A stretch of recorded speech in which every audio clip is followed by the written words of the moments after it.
연세대 전 교수의 조동일 문학사 탐색 강의 중에 시인의 순환, 내면의 순환, 초라한 자화상이라는 제목의 강의 중에 조동일 전 연세대 국문학 교수는 말하기를 화가는 자화상을 많이 그린다.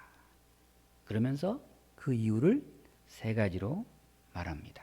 첫째, 자기 자신은 구하기 쉽고 수고비를 들이지 않아도 되는 모델이다. 두 번째, 자화상은 간섭을 받지 않아도 되므로 기법 시험이 자유롭다. 화가가 거울 보고 자기 얼굴 그리는데 얼마든지 세련된 기법을 발휘할 수 있죠. 셋째, 자화상은 자기가 어떤 사람인지 넌지시 알리는 좋은 방법이다. 자기가 자기 얼굴을 많은 사람들에게 표현하고 알리는 그런 도구가 바로 화가의 자화상입니다. 그러면서 시인도 자화상을 시로 쓴다. 이렇게 말하고 있는데 그 역시 세 가지 이유를 이렇게 말합니다. 첫째, 시에도 가시적인 대상이 있어야 하므로 자기 모습을 그려 관심을 끌게 한다.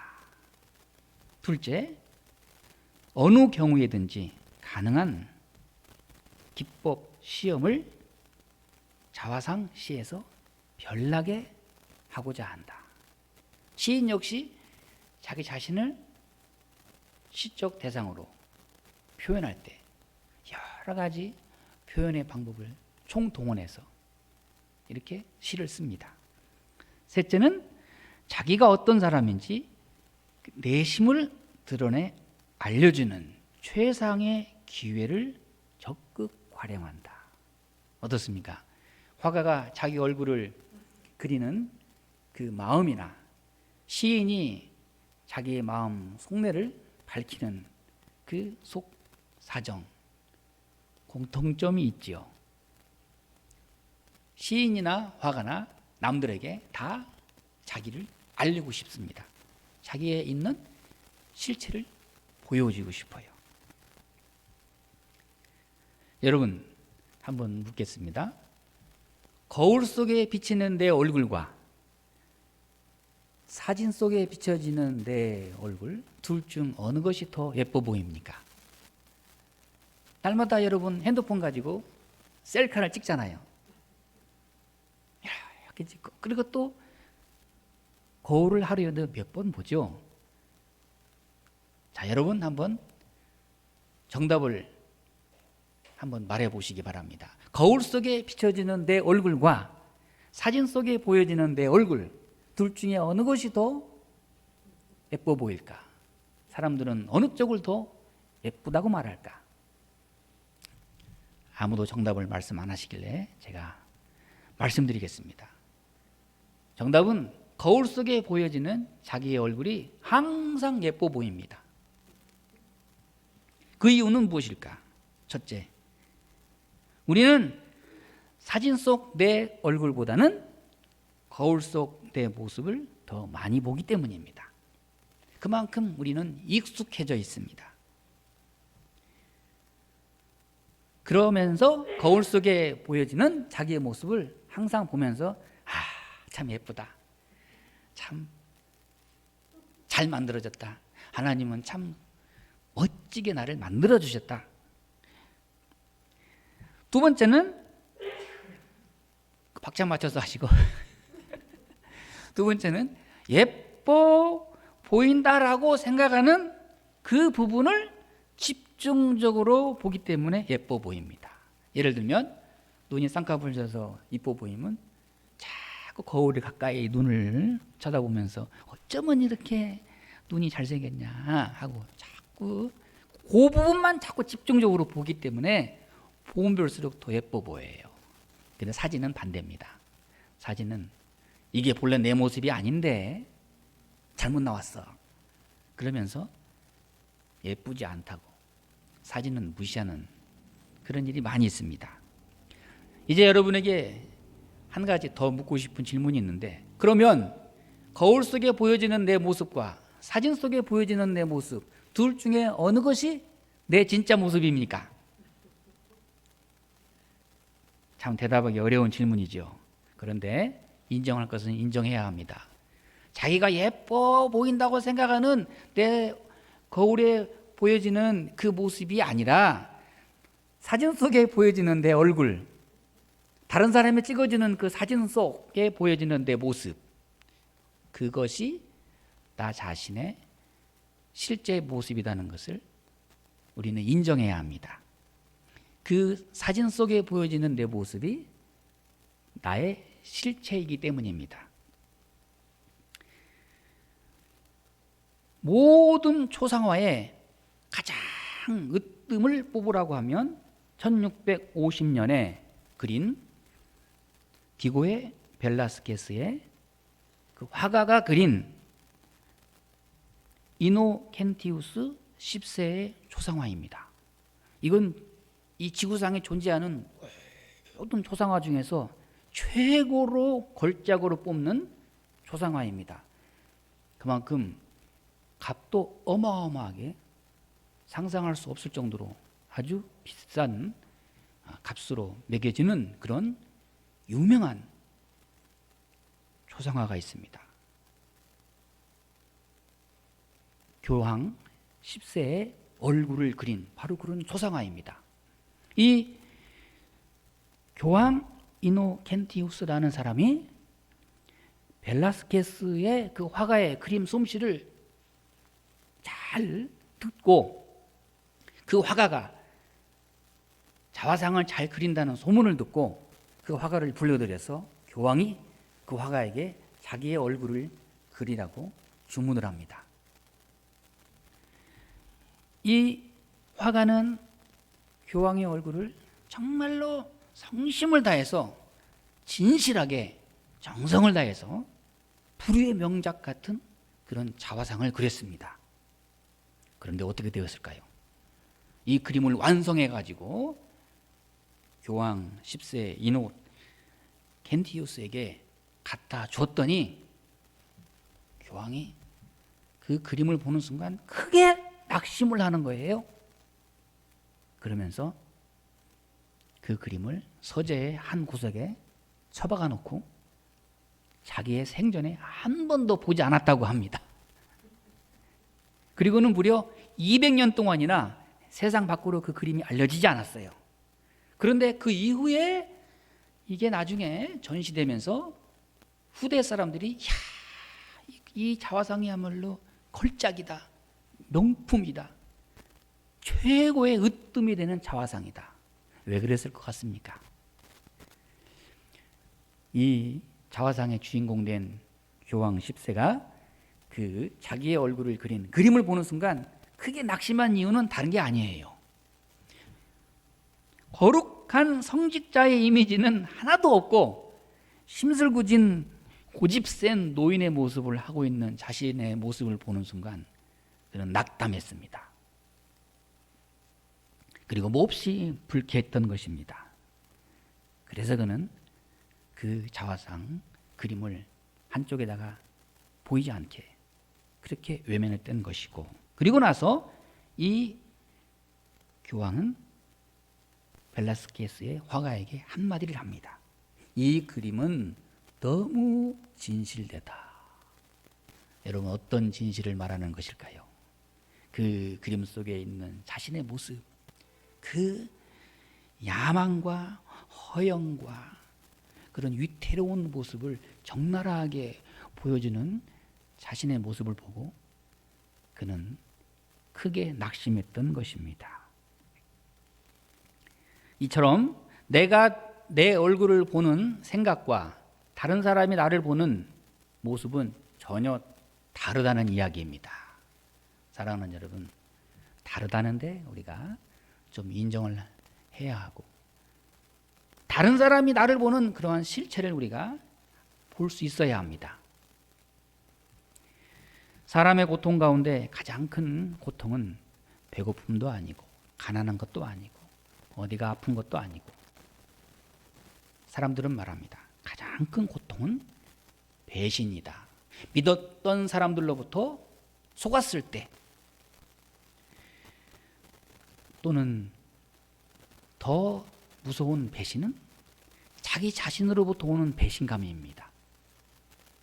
많은 경험도 했고 많은 경력도 있고 많은 공부도 했고 또 많은 돈도 벌기 위해서 열심히 일을 했지만 훗날에 가서 보니까 별로 벌어놓은 것도 없고 또 남들보다 많이 알지도 않은 것 같고 또 별로 그렇게 건강하지도 않고, 그 깊은 내면에 내가 뭘 좀 많이 아는 것 같았는데 이제 보니까 별거 아니에요.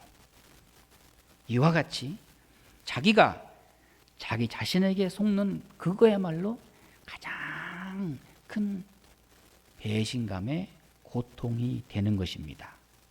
내가 남에게 속은 게 아니에요. 내가 내 자신에게 속은 것입니다. 마태복음 26장에 보면 예수님께서 말씀하십니다. 십자가를 이제 곧 짊어질 그 죽음의 고통과 위기를 눈앞에 두고 너희가 다 나를 버리고 다 떠날 것이다. 그런데 그만 베드로가 예수님 앞에 모두 주를 버릴지라도 나는 결코 버리지 않겠나이다. 내가 주와 함께 죽을지언정 주를 부인하지 않겠나이다. 그러면서 예수님 앞에 장담했습니다. 다른 사람은 몰라도 나는 아닙니다. 저만 믿으세요. 두고 보세요. 저는 절대로 배신을 안 할 겁니다. 그런데 이게 웬일입니까? 예수님의 예언대로 새벽닭이 3번 울고 난 다음에 베드로는 깨달았습니다. 자기가 얼마나 정말 한심한 사람인가. 왜냐하면 예수님을 모른다고 맹세하고 부인하고 심지어는 예수님을 저주했습니다. 비로소 예수님의 말씀이 생각나고, 그리고 난 다음에 성경에 보면은 심히 통곡하니라, 3번 나를 부인하리라 하는 말씀이 생각나서 베드로가 심히 통곡하니라. 무엇 때문에 통곡했을 것 같습니까? 바로 이겁니다. 다른 사람은 다 떠날지라도 나는 아니라고 생각했는데, 자기를 예외라고 생각했는데, 나는 특별한 사람으로 생각했는데 아니더라고요. 더 예수님을 심하게 배신했습니다. 다른 사람은 그런 저주까지는 하지 않았잖아요. 근데 베드로는 예수님을 정말 저주하고 모른다고 맹세하고 부인했습니다. 진작에 내가 이런 사람이라는 것을 알았더라면 이렇게 거짓 맹세를 하지 않았을 텐데, 예수님 말씀에 아멘하고 순종하고 조심하겠습니다, 기도하겠습니다, 알겠습니다, 그랬더라면 그런 통곡, 심한 자책감이, 죄책감이 들지 않았을 텐데.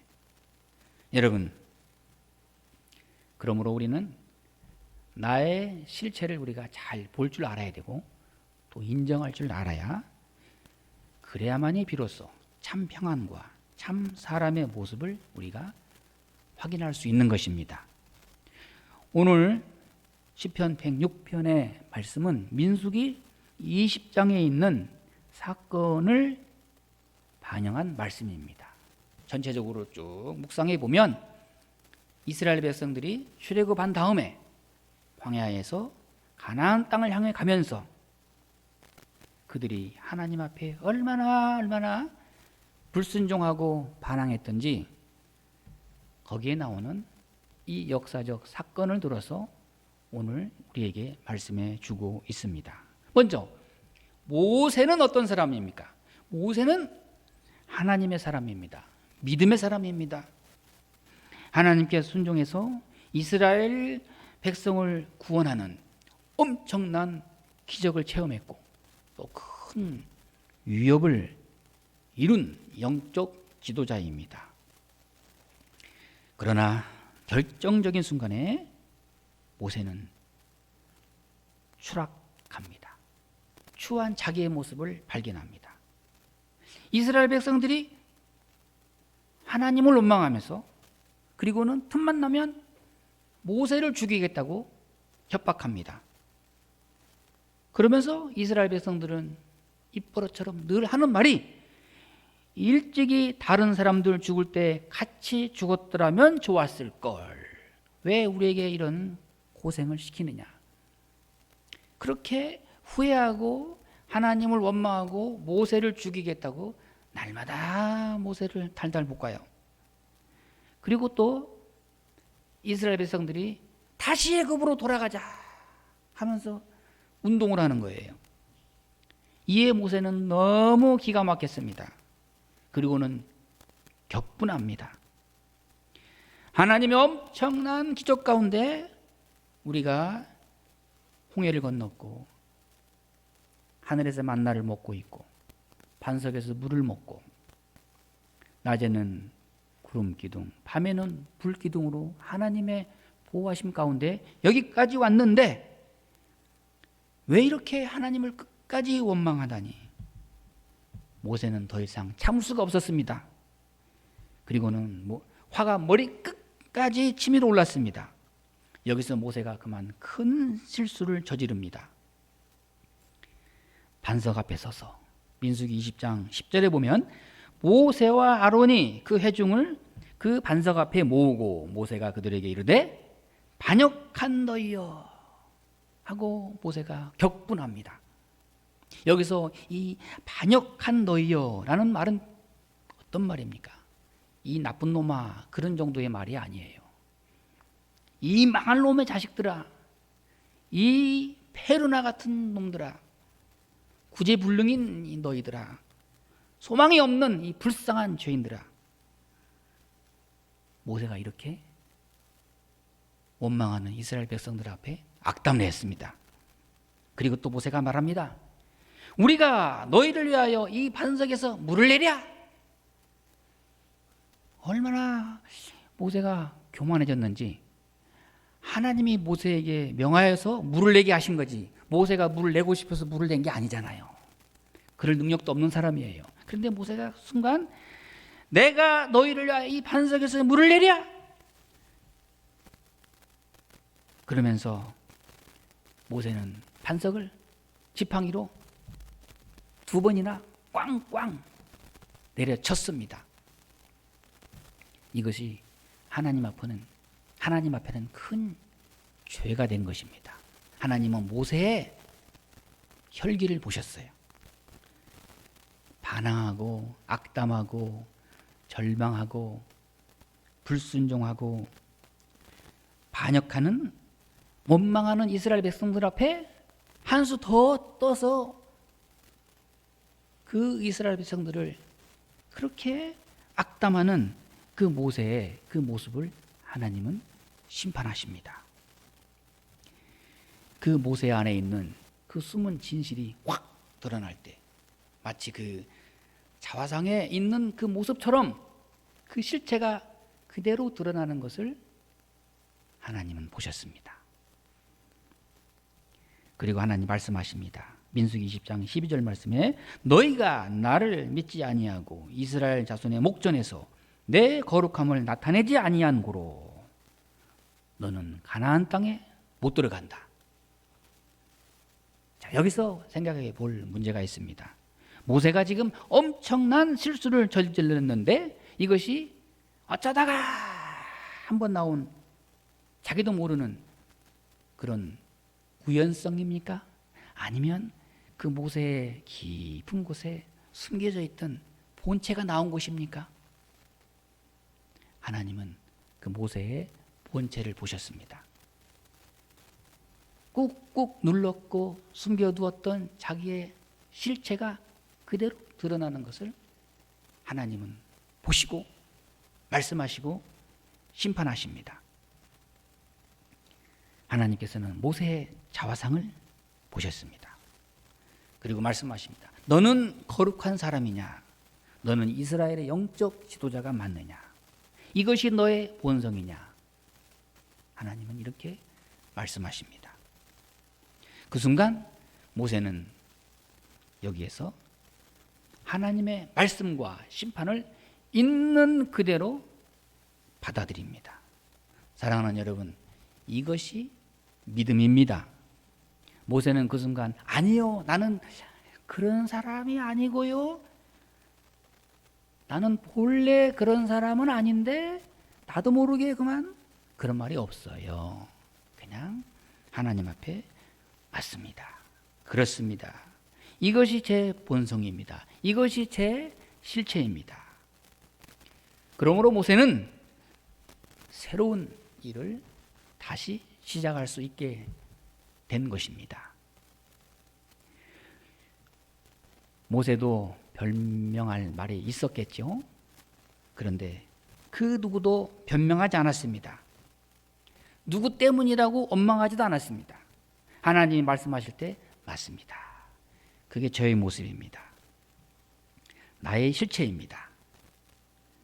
그러면서 하나님 앞에 모든 것을 인정하고 하나님의 심판을 그대로 받아들이면서 새로운 사람으로 다시 하나님의 일을 시작하는 것을 우리는 볼 수가 있습니다. 그렇습니다. 모세는 왜 이렇게 엄청난 실수를 저질렀을까요? 원망하는 백성들, 그들 앞에 그 불순종하는 백성들, 불신앙에 계속해서 떨어지는 그 이스라엘 백성들을 보면서 자기도 모르게 그만 그 속에 빠져든 것입니다. 원망하는 사람을 보다가 자기도 원망하고, 불순종하는 사람을 보다가 자기도 불순종하고, 그렇게 계속해서 빠져든 것입니다. 사랑하는 여러분, 우리는 어느 순간이라도 이렇게 사람들 앞에서 자기를 먼저 돌아봐야지, 자꾸만 부정적인 것을 보다가 나도 모르는 사이에 그냥 부정적으로 빠지는 일이 얼마나 많이 있습니까? 우리가 운전할 때 보면 위협을 가하고 지나가는 사람들이 있어요. 그때 여러분 어떻습니까? 확 올라오죠. 이게 어디서? 그런데 좀 그 순간이라도 바쁘면 그냥 가. 그러면 좋겠는데 운전대만 잡으면 그냥 사람들이 난폭해지는데, 어떤 사람은 그러더라고요. 난폭한 사람 버릇 고친다고 쫓아가서 어떻게 해보려고 하다가 자기가 더 난폭한 사람이 되고 더 혈기 부리는 사람이 되는 경우가 많이 있습니다. 하나님은 우리의 본체와 실상과 실체를 보십니다. 그 누구도 숨길 수 없는 우리 자신의 모습을 하나님은 늘 보시고 계십니다. 사도 바울은 로마서 7장 19절 말씀에서 말하기를, 내가 원하는 바 선은 행하지 아니하고 도리어 원하지 않는 바 악을 행하는도다. 오호라, 나는 곤고한 사람이로다. 이 사망의 몸에서 누가 나를 건져내랴. 하나님의 일하는 대사도 바울도 그의 자신의 실체를 보면서 나는 곤고한 사람입니다. 이 사망의 몸에서 누가 나를 건져낼 수 있습니까? 나는 정말 구제불능인 사람입니다. 그렇게 자신의 실체를 보면서 탄식하면서 오직 하나님의 은혜가 아니고는 내가 살아갈 길이 없습니다. 방법이 없습니다. 그렇게 인정하면서 다시 한번 새로운 사람으로 다시 새롭게 일어나는 것을 볼 수 있습니다. 시편 37편 8절 9절 말씀에, 분을 그치고 노를 버리며 불평하지 말라. 오히려 악을 만들 뿐이라. 진실로 악을 행하는 자들은 끊어질 것이나 여호와를 소망하는 자들은 땅을 차지하리로다. 이 분한 세상, 이 모순된 세상 앞에서 우리는 애초롭게 위태하게 하나님의 사람으로 살아가고 있습니다. 그럼에도 불구하고 우리는 하나님 앞에서의 자기의 모습을 볼 줄 알아야 되고, 또한 대항하는 자들 앞에 함께 맞대항하다 보면 더 악한 사람이 되고 마는 것입니다. 예수님 말씀에 마태복음 5장 38절 39절 말씀에 눈은 눈으로 이는 이로 갚으라 하였다는 것을 너희가 들었으나 나는 너희에게 이르노니 악한 자를 대적하지 말라. 하나님은 이렇게 우리에게 말씀하십니다. 오늘 하나님 모세에게 또 말씀하십니다. 너는 가나안 땅에 못 들어간다. 너는 나의 능력을 의지해서 많은 능력을 행했고 또 이적의 사람이 되기도 했고 많은 권능을 행한 것도 사실이지만 너는 내가 사랑하는 내 백성을 저주했느니라. 그러므로 너는 가나안 땅에 못 들어간다. 하나님은 어떤 마음을 원하실까요? 하나님은 세상을 이처럼 사랑하사 독생자를 주셨으니 그럼에도 불구하고 하나님은 죄인을 사랑하십니다. 그러므로 하나님이 사랑하시는 사람을 함께 사랑할 때 하나님이 기뻐하십니다. 하나님이 인정하시는 사람을 나도 인정할 줄 알고, 하나님이 용서하시는 사람을 나도 용서할 줄 알고, 하나님께서 귀하게 여기는 사람을 나도 함께 귀할 줄 여기는 줄 아는 그 마음이 하나님을 기쁘시게 하는 마음입니다. 우리는 다시 한번 하나님의 마음으로 돌아가서 세상을 바라볼 수 있기를 바랍니다. 더불어서 하나님께서 보여주시는 자기 자화상을 우리가 인정하면서 겸손히 또한 받아들일 줄 알아야 할 것입니다. 그럴 때 새로운 사람으로 다시 태어나는 것입니다. 옛사람에서 새사람으로. 하나님이 내게 말씀하실 때 그렇습니다. 저는 본래 그런 사람입니다. 그럴 때 하나님은 다시 우리에게 말씀하십니다. 고린도후서 5장 17절 말씀. 그런즉 누구든지 그리스도 안에 있으면 새로운 피조물이라. 이전 것은 지나갔으니 보라 새 것이 되었도다. 그런 이중적인 자화상이 우리 눈앞에 있습니다. 전에 나의 자화상. 그러나 그리스도 안에서 새로운 자화상을 하나님이 또 한편 우리에게 보여주십니다. 다시 한번 하나님 앞에 우리의 변화된 모습을 보면서 다시 하나님의 새로운 세계를 향해서 믿음으로 우리가 함께 정진해 나갈 수 있기를 바랍니다. 기도하겠습니다. 하나님